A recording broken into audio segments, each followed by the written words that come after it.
नमस्कार। आज म मध्य प्रदेशको सिराहा जिल्लाको मिर्चायाचोकबाट यात्रा सुरु गरी कोशी प्रदेशको उदयपुर जिल्लाको घुर्मी बजार हुँदै ओखलढुङ्गा, सोलुखुम्बु र खोटाङ जिल्लासँग सम्बन्ध जोड्ने सिद्धिचरण राजमार्गमा प्रवेश गर्दैछु। आहा, हेर्नुहोस् त यो मिर्चायाचोकमा ग्वारकुको जस्तो कस्तो राम्रो ओभरपास ब्रिज बन्न लागेको रहेछ। यस्ता ब्रिज यो महेन्द्र राजमार्गको धेरै ठाउँमा एकैपटक सम्पन्न हुने क्रममा रहेको पनि देखिएको छ, जुन अत्यन्त खुसीको खबर पनि हो।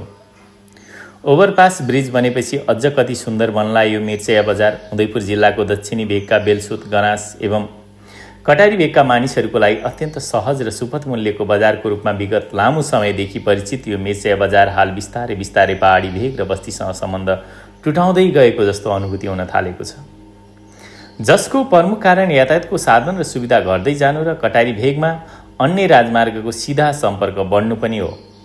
यो सिद्धिचरण राजमार्गमा यातायातका साधनहरू सहज ढङ्गले आवागमन सञ्चालन गर्न नसक्नु अर्को महत्त्वपूर्ण कारण बनेको छ।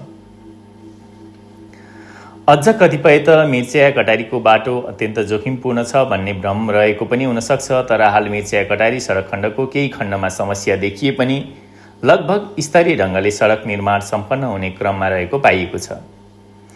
बर्खायाममा उकालो र ओह्रालोमा निर्माणाधीन अवस्थामा रहेको सडकको कारण केही समस्या देखिए पनि तुलनात्मक रूपमा यातायातका साधन सहज ढङ्गले सञ्चालन हुने गरेको पाइएको छ भने हिउँदमा यस भेगमा सञ्चालन हुने सिमेन्ट फ्याक्ट्रीको ढुङ्गा बोक्ने टिप्पर अत्याधिक मात्रामा चल्ने गरेको कारण साना गाडी र मोटरसाइकलको यात्रा भने अझै पनि जोखिमपूर्ण अवस्थामा रहेको देखिन्छ। यस सडक खण्डको चुरिया र सतखौलीको उकालो ओह्रालोमा बाहेक लगभग सबै स्थानमा कालो पत्रे र ढलानको बाटोले सडक रङ्गीन बनिसकेको देखिन्छ। अन्यथा यो राजमार्ग यात्राको हिसाबले सबभन्दा सहज र आनन्ददायी हुनुको साथै दूरीको हिसाबले सबभन्दा छोटो दूरीको यात्रा पनि हो। यसो मासतिर डाँडातिर आँखा लाएपछि आफू हुर्किएको डाँडा, गाई वस्तु चराएको पाखा, घाँस काटेको खर्क र डाँडाको सुन्दर दृश्यले जो कोहीलाई यस सडक खण्डमा यात्रा गर्दा मनमोहित बनाउनुको साथै विगतको अविस्मरणीय दिनहरूलाई समेत सम्झना दिलाउँछ। यस भेगमा साल, खैर र सतीसाल जस्ता बहुमूल्य काठका बोटहरू प्रशस्त मात्रामा पाइनुको साथै चुरी क्षेत्रमा काठ दाउराको अवैध ओसार पसार विगत वर्षदेखि नै भइरहेको पाइन्छ।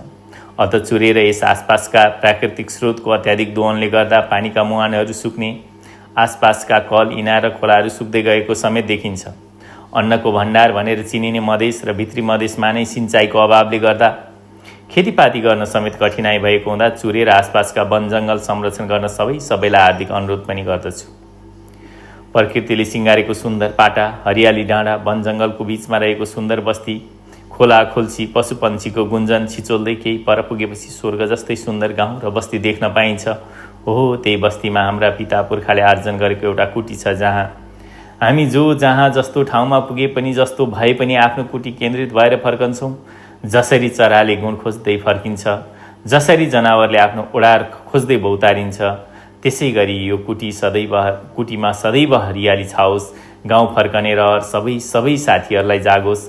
आज बाँच्न र भोलि भविष्य बनाउन जो जहाँ पुगे पनि यसलाई नै सुन्दर र समृद्ध बनाउने सपना देख्नुहोस्। जो कोहीले आफ्नो जीवनको अन्तिम घडीमा यही शान्त र स्वर्ग जस्तो गाउँमा सास फेर्ने अवसर जुटाउन सक्नुहोस्।